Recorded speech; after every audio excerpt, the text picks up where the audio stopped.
لله رب العالمين والصلاة والسلام على رسوله محمد بن عبد الله الأمين وعلى آله وصحبه الغر الميامين ومن تبعهم بإحسان إلى يوم الدين.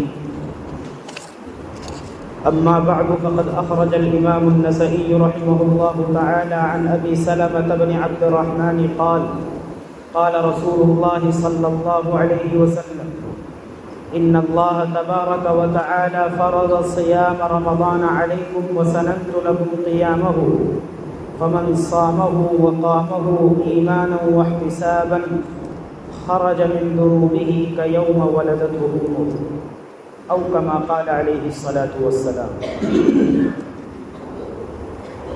میرے محترم بزرگوں، دوستوں اور عزیز بھائیوں، اللہ تبارک و تعالی نے یہ جو رمضان المبارک کا مہینہ عطا کیا ہے، یہ بہت ہی اہم مہینہ ہے. اللہ کی نعمتیں اس مہینے میں برستی ہیں، اللہ کی رحمتیں اس مہینے میں برستی ہیں.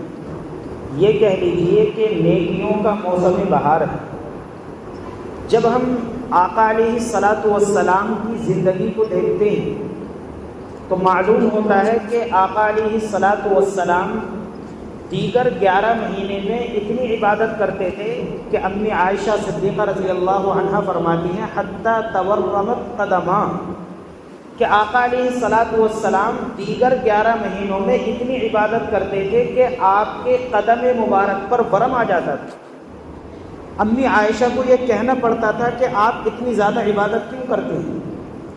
اس کے باوجود جب رمضان المبارک کا مہینہ آتا تھا تو صحیح بخاری شریف کی حدیث ہے، آقا علیہ الصلاۃ والسلام کے بارے میں حضرت عائشہ صدیقہ رضی اللہ عنہا نے فرمایا: اذا دخل العشر شد المئزر وایقظ اہلہ وایقظ نفسہ واحیا اہلہ. کیا مطلب؟ کہ جب یہ رمضان المبارک کا مہینہ آتا تھا تو آقا علیہ الصلاۃ والسلام عبادت کے لیے بالکل کمر بستہ ہو جاتے تھے، تیار ہو جاتے تھے، اور خود بھی جاگتے تھے اور اپنے گھر والوں کو بھی جگاتے تھے.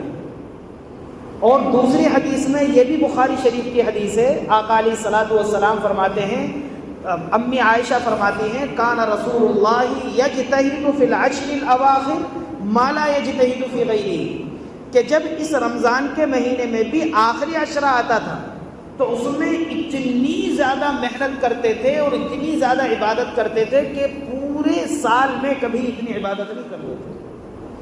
تو آپ نے اس سے اندازہ لگا لیا ہوگا کہ آقا علیہ الصلاۃ والسلام کی زندگی سے تو یہ معلوم ہوتا ہے کہ رمضان المبارک چونکہ نیکیوں کا سیزن ہے، آقا نے اپنی تعلیمات کے ذریعے یہی پیغام دیا ہے.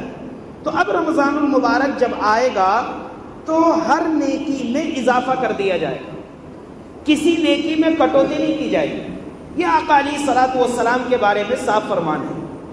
چنانچہ اس مہینے کی، رمضان المبارک کے مہینے کی جو اہم ترین عبادت ہے وہ روزے کے بعد تراویح. آقا علیہ الصلاۃ والسلام کے صحابہ اور خود آقا علیہ الصلاۃ والسلام خوب تراویح پڑھا کرتے تھے. لیکن یہ جو میں اگلی حدیث سنا رہا ہوں آپ کو، یہ بخاری، مسلم، ترمذی، ابو داؤد 4 کتابوں میں ہے. حضرت ابو ذر رضی اللہ عنہ اس کے راوی ہیں. آقا علیہ الصلاۃ والسلام کے بارے میں حضرت ابو ذر فرماتے ہیں کہ آقا نے تراویح تو بہت دن پڑھی، بلکہ پابندی سے پڑھتے تھے، لیکن صحابہ کرام کو جو تراویح پڑھائی ہیں وہ صرف 3 دن پڑھائی، صرف 3 دن. پہلا 23ویں رات میں، 23ویں تراویح، آقا علیہ الصلاۃ والسلام نے یہ جو 23ویں تراویح پڑھائی ہے آدھی رات، تہائی رات تک پڑھائی. کتنی رات تک؟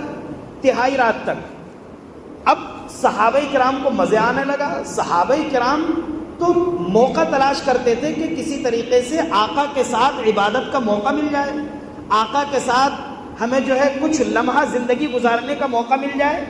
تو صحابہ کرام نے فرمایا: لو لفلتنا بقیۃ لیلۃ ہذہ، کہ یا رسول اللہ اگر باقی پوری رات بھی آپ ہمیں یہ تراویح پڑھا دیتے تو بڑا اچھا ہوتا.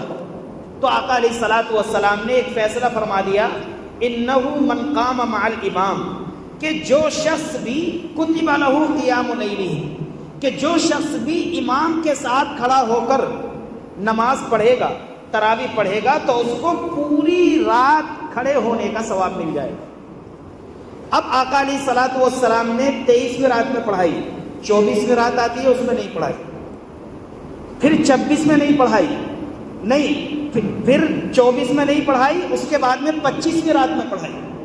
25ویں رات میں آقا علیہ الصلوۃ والسلام نے آدھی رات تک تراویح پڑھائی۔ یہ 4 کتابوں میں حدیث ہے جو میں آپ کو بیان کر رہا ہوں، بخاری، مسلم، ترمذی، نسائی، بخاری، مسلم، ترمذی اور ابو داؤد۔ تو آدھی رات تک نماز پڑھائی آقا علیہ الصلوۃ والسلام نے۔ پھر 25 کے بعد میں 26واں دن آتا ہے، 26ویں دن میں آقا علیہ الصلوۃ والسلام نے نماز نہیں پڑھائی۔ 27ویں دن میں آقا علیہ الصلوۃ والسلام نے جو نماز تراویح پڑھائی ہے وہ اتنی لمبی پڑھائی کہ صحابہ کرام فرماتے ہیں حتی تخوفنا الفلاح، کہ ہمیں یہ ڈر لگنے لگا کہ ہماری سحری نہ چھوٹ جائے۔ اب ان 3 دنوں سے بھی آپ کو معلوم ہو گیا ہوگا کہ تراویح اتنی لمبی پڑھنی ہے کہ آدمی چکنا چور ہو جائے، تھک جائے۔ رمضان کا تو مقصد یہ ہے کہ آدمی عبادت کرتے کرتے بالکل بدحال ہو جائے، اس کے بعد اللہ تبارک و تعالی آپ کی دعاؤں کو قبول کرے گا۔ یہ رسول اللہ صلی اللہ علیہ وسلم کی زندگی کا خاکہ ہے۔ اب اگلا سوال یہ ہوتا ہے کہ آقا علیہ الصلوۃ والسلام نے ان 3 دنوں میں سے کسی ایک دن میں کتنی رکعت پڑھائی؟ تو میرے عزیز بھائیوں، اس سلسلے میں 2 حدیثیں ملتی ہیں جس سے یہ صاف معلوم ہوتا ہے کہ آقا علیہ الصلوۃ والسلام نے 20 رکعت تراویح پڑھائی۔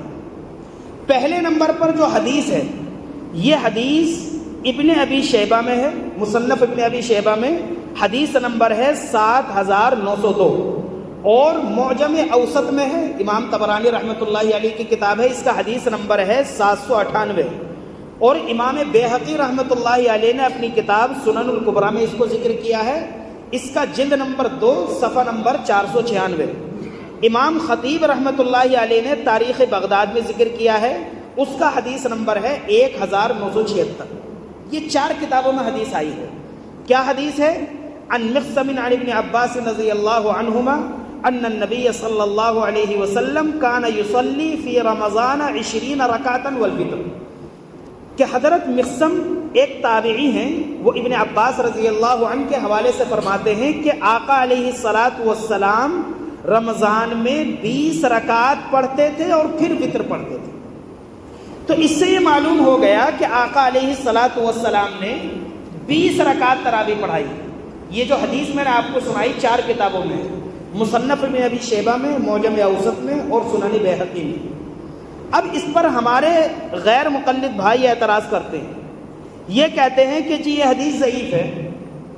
سب سے پہلے تو آپ ان سے یہ سوال کیجئے کہ بھئی آپ تو صرف اللہ اور رسول اللہ کو مانتے ہیں، اس کے علاوہ کسی اور کو ماننا آپ کے ہاں شرک ہے، تو یہ جو حدیث ضعیف ہے، ہمارا سوال یہ ہے کیا اللہ نے اس کو ضعیف کہا ہے یا رسول اللہ نے اس کو ضعیف کہا ہے؟ آپ سب سے پہلے یہ سوال کیجئے کہ اللہ نے اس کو ضعیف کہا ہے حدیث کو، یا رسول اللہ نے کسی کتاب میں اس کو ضعیف کہہ دیا؟ اس کا جواب نہیں دیں گے۔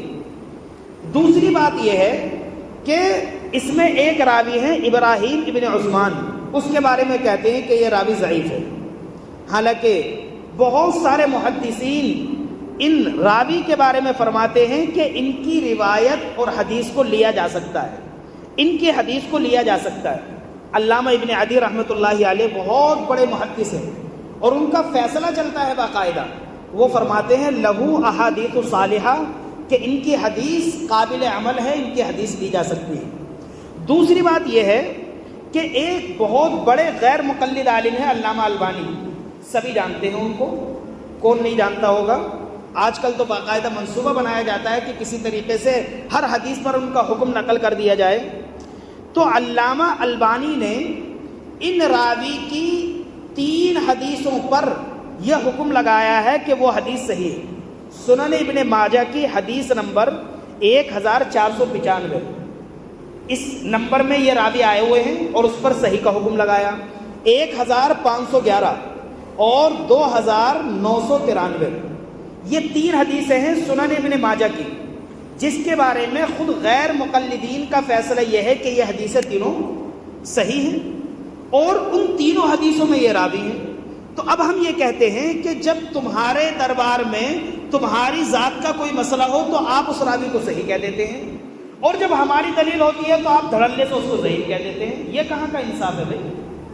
اس میں ان کے مطلب کی حدیث آئی تو اس کو ضعیف نہیں کہا، صحیح کہہ دیا. اب جب ہمارے مطلب کی حدیث میں یہ راوی آ گیا تو اس کو ضعیف کہہ دیا. انا للہ و انا الیہ راجعون. تو علامہ البانی جو بہت بڑے غیر مقلد عالم ہیں، انہوں نے 3 حدیثوں میں اسی راوی کے بارے میں کہا ہے کہ اس کی حدیث صحیح ہے. لہذا ہم تمہارے فیصلے سے یہ ثابت کرتے ہیں کہ ہماری حدیث بھی صحیح ہے. اگلی بات چلیے، دوسرے ایک بہت بڑے عالم ہیں عرب کے، شعیب ارناؤت دامت برکاتہ، وہ غالباً زندہ ہیں اور یہ بھی سلفی ہیں. انہوں نے بھی ابراہیم کی حدیث کو حسن کہا ہے کہ اس کی حدیث عمدہ ہے. تو اب پتہ کیا چلا کہ 2 غیر مقلد عالم نے اس راوی کی حدیث کو صحیح کہا. لہذا ہم تم دونوں ہی کے فیصلے سے اپنی حدیث کو بھی صحیح کہیں گے. یا تو آپ اپنی ان 3 حدیثوں کو غلط کہو، یہ کہو کہ ضعیف ہے، پھر ہم بھی اپنی بات ضعیف مان لیں گے. اور جب آپ نے اس راوی کی حدیث کو صحیح کہہ دیا تو ہم بھی یہ کہیں گے کہ جب تمہارے نزدیک صحیح ہے تو ہمارے نزدیک بھی یہ راوی صحیح ہے. یہ بات پوری ہو گئی.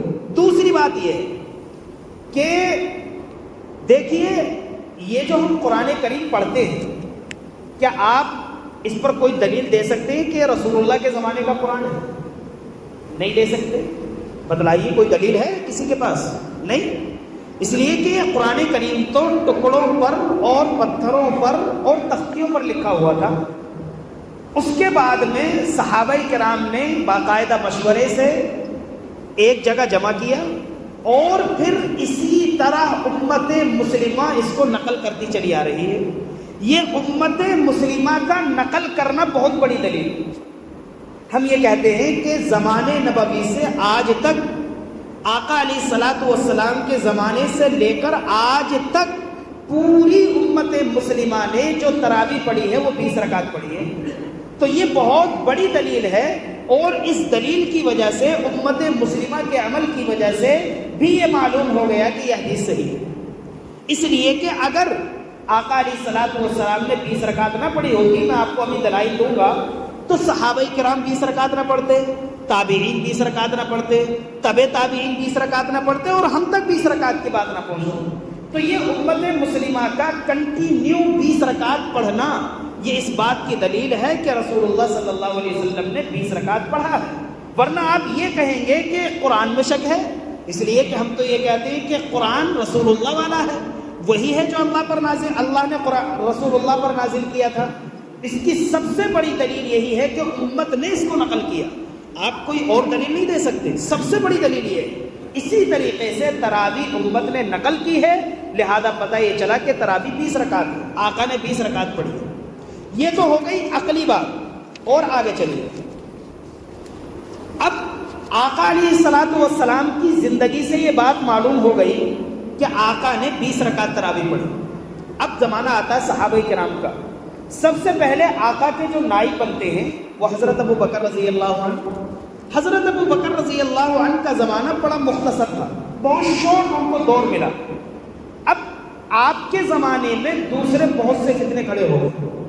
آپ کے زمانے میں ایک فتنہ مانعین زکوٰۃ کا کھڑا ہوا. کچھ مسلمانوں ہی میں سے یہ کہنے لگے کہ ہم زکوٰۃ ادا نہیں کریں گے، اس لیے کہ زکوٰۃ تو صرف رسول اللہ کی زندگی میں دی جاتی تھی، اب ہم نہیں دیں گے. چنانچہ حضرت ابو بکر رضی اللہ عنہ نے فرمایا اَيُنْقَصُ الدِّينُ وَأَنَا حَيٌّ. یہ کیسے ہو سکتا ہے کہ ابو بکر زندہ رہے اور دین میں کوتاہی آ جائے؟ اگر کوئی آدمی بکری کا بچہ بھی دیتا تھا تو میں اس سے لوں گا، ورنہ اس کے خلاف جہاد کروں گا. چنانچہ ابو بکر رضی اللہ عنہ نے اس طرح کے فتنے دبانے کے لیے اپنی باقی زندگی صرف کر دی. حضرت ابو بکر کے دور کے بارے میں معلوم نہیں ہوتا ہے کہ ان کے زمانے میں رکعت تراویح کتنی تھی. اب تو آتا ہے حضرت عمر رضی اللہ عنہ کا. حضرت عمر رضی اللہ عنہ کے بارے میں یہ جو میں حدیث سنا رہا ہوں یہ سنن کبریٰ کی ہے، علامہ بیہقی رحمۃ اللہ علیہ اس کے مصنف ہیں، اس کا حدیث نمبر ہے 4617 4617۔ کیا ہے حدیث؟ عن یزید بن حذیفہ عن السائب بن یزید قال كانوا يقومون على عهد عمر بن الخطاب رضی اللہ عنہ فی شہر رمضان ب20 رکعہ، کہ یزید بن حذیفہ سائب بن یزید سے نقل کرتے ہیں، وہ فرماتے ہیں کہ صحابہ کرام حضرت عمر بن خطاب رضی اللہ عنہ کے دور میں ماہ رمضان میں 20 رکعت تراویح پڑھا کرتے تھے۔ وَكَانُوا يَقْرَؤُونَ بِالْمِئِينَ، اور 200 آیتیں پڑھا کرتے تھے۔ وَكَانُوا يَتَوَكَّؤُونَ عَلَىٰ عِصِيِّهِمْ، اور اتنی زیادہ لمبی پڑھا کرتے تھے کہ زیادہ لمبی ہونے کی وجہ سے ان کو اپنی لاٹھیوں کا سہارا لینا پڑتا تھا، اتنی لمبی تراویح پڑھا کرتے تھے۔ آج ہم اس 20 رکعت میں سے کٹ کر کے 10 کر رہے ہیں، پھر 8 کر رہے ہیں، اور پتہ نہیں آگے جو ہے اس میں بھی کم کر سکتے ہیں، کچھ پتہ تھوڑا ہی۔ اس لیے کہ مقصد تو دین سے نوجوان کو آزاد کرنا ہے، چاہے کسی طریقے سے آزاد ہو جائے جی۔ تو یہ حدیث سنن بیہقی میں ہے، حدیث نمبر 4617۔ اس سے حضرت عمر رضی اللہ عنہ کے دور کا علم ہو گیا کہ حضرت عمر رضی اللہ عنہ کے دور میں تمام صحابہ کرام 20 رکعت پڑھا کرتے تھے۔ مولانا عبد الرحمن مبارک پوری جو بہت بڑے غیر مقلد عالم ہیں، وہ ان کے دربار میں ہم جاتے ہیں کہ آپ یہ بتلا دیجئے کہ یہ حدیث کس درجے کی ہے۔ مولانا عبد الرحمن مبارک پوری جو بہت بڑے غیر مقلد عالم ہیں، وہ فرماتے ہیں صحح اسنادہ النبوی وغیرہ، کہ یہ جو حدیث ہے حضرت عمر رضی اللہ عنہ کے زمانے میں 20 رکعت تراویح پڑھنے کی، اس کی سند بالکل صحیح ہے، فریش ہے، اور امام نبوی نے بھی اس کو صحیح کہا ہے، دیگر محدثین نے بھی اس کو صحیح کہا ہے۔ دیکھو دو حدیثیں سنائی، دونوں کی سند پر میں نے بات کی کہ دونوں کی سند بالکل فریش ہے۔ اگلی بات چلیے، ان کی یہ جو غیر مقلد عالم جن کا میں نے نام لیا مولانا عبد الرحمن مبارک پوری، ان کی کتاب کا نام ہے تحفۃ الاحوذی، جلد نمبر 3 صفحہ نمبر 447، اس پر جلد نمبر 3 صفحہ نمبر 447 پر اس حدیث کو صحیح کہا ہے۔ دوسری حدیث ہے، یہ حدیث موطا مالک کی، موطا مالک جلد نمبر 1 صفحہ نمبر 115۔ کیا حدیث ہے؟ عن یزید بن رومان انہ قال کان الناس یقومون فی زمان عمر بن الخطاب رضی اللہ عنہ فی رمضان ب23 رکعتا۔ امام مالک رحمۃ اللہ علیہ امام یزید ابن رومان سے نقل کرتے ہیں، وہ فرماتے ہیں کہ صحابہ کرام حضرت عمر ابن خطاب رضی اللہ عنہ کے زمانے میں ماہ رمضان میں 23 رکعت پڑھا کرتے تھے، 20 رکعت تراویح اور 3 رکعت وتر کی نماز۔ اب دیکھیے یہ جو موطا مالک کی ہے، موطا مالک ہمارے جو غیر مقلد بھائی ہیں انہوں نے اپنے دین کو بہت شارٹ کر لیا، بخاری مسلم بخاری مسلم بخاری مسلم۔ بھائی ہم آپ کے ذریعے ان سے یہ سوال کرنا چاہتے ہیں کہ امام بخاری رحمۃ اللہ علیہ نے خود اپنی کتاب میں فرمایا ہے کہ میں نے یہ جو بخاری شریف لکھی ہے 6 لاکھ حدیثوں میں سے انتخاب کیا۔ کتنی لاکھ؟ 6 لاکھ۔ اور بخاری میں حدیثیں کتنی ہیں؟ غالباً 5000 ہیں یا 6000 ہیں یا اس کے آس پاس، اسی کے آس پاس ہیں۔ اب ہم یہ سوال کرتے ہیں کہ امام بخاری کے فیصلے کے مطابق 5 یا 6000 کے علاوہ جو حدیثیں ہیں آپ ان کو حدیث بھی مانتے ہیں نہیں مانتے ہیں؟ ظاہر سی بات ہے آپ کو ماننا پڑے گا، ورنہ آپ دین و شریعت سے ہاتھ پہ بیٹھیں گے۔ تو میرے عزیز بھائیو، جتنی بھی حدیث کی کتابیں ہیں سب آقا علیہ الصلوۃ والسلام کی ہیں، لیکن ہمارے یاروں نے ایسا ماحول بنا دیا کہ یا تو بخاری یا مسلم، یا بخاری یا مسلم۔ اور خود امام بخاری اپنی کتاب کے بارے میں کہتے ہیں کہ میں نے 6 لاکھ حدیث میں سے اپنی کتاب میں 5 یا 6000 حدیثیں ذکر کی ہیں۔ اب امام مسلم کے بارے میں دیکھیے، امام مسلم رحمۃ اللہ علیہ فرماتے ہیں ما کل صحیح وضعت فی کتابی، کہ جو بھی حدیث صحیح تھی میں نے اس کو اپنی کتاب میں جگہ نہیں دی۔ بہت ساری حدیثیں صحیح ہیں جن کو میں نے اپنی کتاب میں ذکر نہیں کیا، انہوں نے اپنا ایک الگ معیار بنایا، اس پہ جو اتری اس کو ذکر کر دیا، ورنہ صحیح حدیث کو صحیح مسلم میں ذکر نہیں کیا۔ تو آپ نے بخاری کے بارے میں بھی سن لیا اور مسلم کے بارے میں بھی سن لیا کہ خود ان دونوں مصنفین نے اپنی کتاب کے بارے میں خود فیصلہ کیا ہے کہ ہم نے اپنی کتاب میں تمام حدیثیں ذکر نہیں کی۔ تو آپ یہ سوال کیجئے جو صرف بخاری اور مسلم کا رٹا لگا لے کہ بخاری اور مسلم میں آقا علیہ الصلوۃ والسلام کی سب حدیثیں آ گئی یا نہیں آ گئی. میں موطا مالک کی بات کر رہا تھا. یہ جو موطا مالک ہے نا، یہ اس کے بارے میں علماء کا فیصلہ رہا ہے کہ یہ بخاری اور مسلم سے بھی اعلیٰ درجے کی، متفق علی صحتہ. علماء کا فیصلہ ہے کہ اس کے صحیح ہونے پر اتفاق ہے، اس کی تمام حدیثیں صحیح ہیں، یعنی یہ بالکل بخاری اور مسلم کے درجے کی کتاب ہو گئی.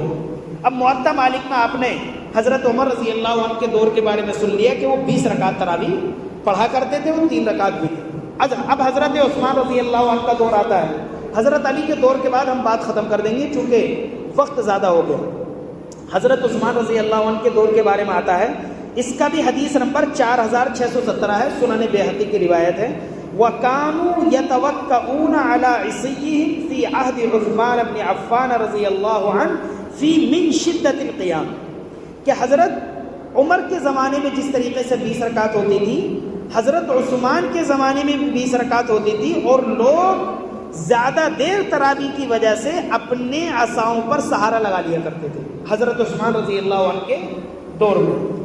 اس سے بھی یہ پتہ چل گیا کہ حضرت عثمان رضی اللہ عنہ کے دور میں صحابہ کرام نے جو تراویح پڑھی ہے وہ 20 رکعت پڑھی ہے.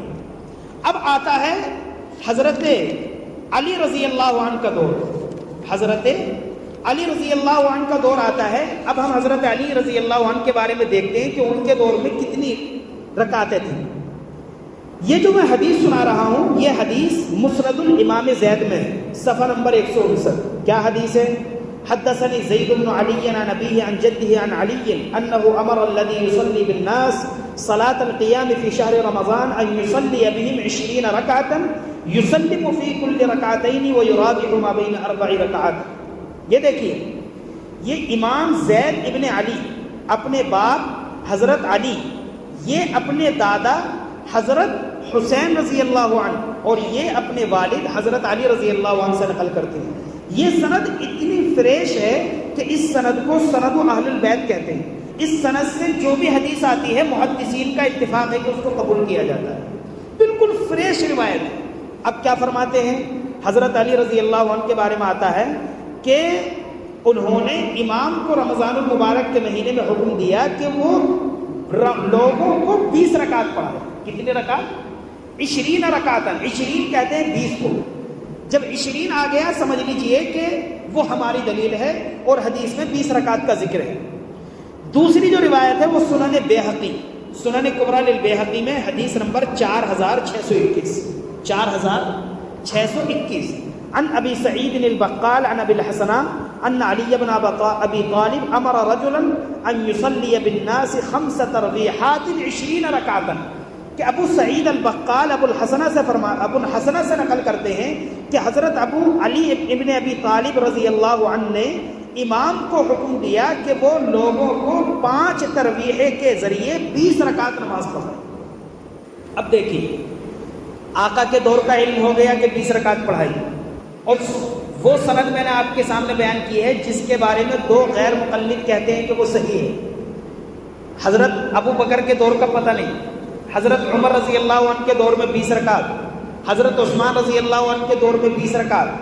اب حضرت علی رضی اللہ عنہ کے دور میں بھی 2 حدیثیں میں نے پیش کر دی کہ 20 رکعت. یہ غیر مقلدین جن پر بھروسہ کیے ہوئے ہیں اور جن سے چارہ لیتے ہیں، علامہ ابن تیمیہ رحمۃ اللہ علیہ، ہم ان سے پوچھتے ہیں کہ اس سلسلے میں آپ کی کیا رائے ہے؟ کیا آپ امت مسلمہ کو 20 رکعت پڑھنے کا مشورہ دیں گے یا 8 رکعت پڑھنے کا؟ ان کی کتاب ہے فتاوی ابن تیمیہ، جلد نمبر 2 صفحہ نمبر 401. فتاوی ابن تیمیہ جلد نمبر 2 صفحہ نمبر 401. اس میں فرماتے ہیں فالقیام ب20 هو الافضل وهو الذي يعمل به اکثر المسلمین، کہ 20 رکعت تراویح پڑھنا ہی بہتر ہے اور اکثر مسلمان اسی پر عمل کرتے چلے آئے ہیں. علامہ ابن تیمیہ کا فیصلہ ہے. علامہ ابن تیمیہ پر تو یہ فخر کرتے ہیں، ناز کرتے ہیں کہ علامہ ابن تیمیہ نے یہ فرما دیا، ابن تیمیہ نے یہ فرما دیا. اب آپ ان سے یہ کہیے کہ ابن تیمیہ نے فتاوی میں جلد نمبر 2 صفحہ نمبر 401 پر یہ فرمایا کہ 20 رکعت تراویح پڑھنی چاہیے اور اسی پر اکثر مسلمانوں کا عمل رہا ہے. اور آگے چلیے، امام ترمذی کو جانتے ہوں گے سب حضرات آپ. امام ترمذی رحمۃ اللہ علیہ فرماتے ہیں، یہ جو میں امام ترمذی کا فیصلہ سنا رہا ہوں یہ حدیث نمبر 806 کے تحت ہے. کیا؟ وَأَكْثَرُ أَهْلِ الْعِلْمِ عَلَى مَا رُوِيَ عَنْ عُمَرَ وَعَلِيٍّ وَغَيْرِهِمَا مِنْ أَصْحَابِ النَّبِيِّ صلی اللہ علیہ وسلم 20 رکعۃ، کہ اکثر اہل علم صحابہ کرام اور تابعین کا عمل 20 رکعت ہے. اکثر صحابہ کرام اور تابعین کا عمل 20 رکعت ہے، اور یہ 20 رکعت کا عمل حضرت عمر رضی اللہ عنہ سے نقل کیا گیا ہے، حضرت علی رضی اللہ عنہ سے نقل کیا گیا ہے. روایت آ گئی آپ حضرات کے سامنے، اور ان دونوں کے علاوہ صحابہ کرام سے نقل کیا گیا. اب ان سب باتوں سے آپ کے سامنے بات کلیئر ہو گئی کہ ہم جو 20 رکعت پڑھتے ہیں وہ کوئی بدعت نہیں ہے، نئی چیز نہیں ہے، آقا علیہ الصلوۃ والسلام کی سنت کے مطابق ہے. اگر کوئی آدمی یہ کہے کہ یہ بدعت عمری ہے، ڈائریکٹلی یہ کہہ دیتے ہیں کہ یہ بدعت عمری ہے، تو اس پہ بھی ہم علامہ ابن تیمیہ کی عبارت پیش کرتے ہیں. علامہ ابن تیمیہ جن کو یہ اپنا امام مانتے ہیں، اور اگر علامہ ابن تیمیہ نہ رہیں تو یہ اپنی گاڑی چلا ہی نہیں پائیں گے. علامہ ابن تیمیہ فرماتے ہیں، ان کی کتاب ہے منہاج السنہ، اس کا جلد نمبر ہے 8 صفحہ نمبر 308، جلد نمبر 8 صفحہ نمبر 308. فرماتے ہیں قال ابن تیمیہ هذا لو كان قبيحا منهيا عنه لكان علي ابطله لما صار امير المؤمنين وهو بالكوفة فلما كان جاريا في ذلك مجرى عمر دل على استحباب ذلك. علامہ ابن تیمیہ فرماتے ہیں کہ اگر یہ بدعت ہوتا تو حضرت عمر کے بعد حضرت عثمان آئے اور حضرت علی رضی اللہ عنہ آئے. جب یہ امیر المؤمنین بنے تو انہوں نے 20 رکعت کو ختم کیوں نہیں کیا؟ حضرت علی کا اور حضرت عثمان کا 20 رکعت کو ختم کرنا اس بات کی دلیل ہے کہ 20 رکعت تراویح ہی مشروع ہے، 20 رکعت تراویح پڑھی جائے گی. بلکہ آگے فرمایا بل یروی عن علی انہ قال نور اللہ علی عمر قبرہ کما نور علینا مساجدنا. حضرت علی فرماتے ہیں کہ اللہ تعالی حضرت عمر رضی اللہ عنہ کی قبر کو روشن فرمائے جیسا کہ انہوں نے ہماری مسجدوں کو روشن فرما دیا. اس سے بات کلیئر ہو گئی کہ ہم جو 20 رکعت تراویح پڑھتے ہیں وہ حدیث کے صحابہ کرام کے عمل کے عین مطابق ہے. اللہ تبارک و تعالی ہم سب کو فتنوں سے بچائے. آمین. وآخر دعوانا ان الحمد للہ رب العالمین.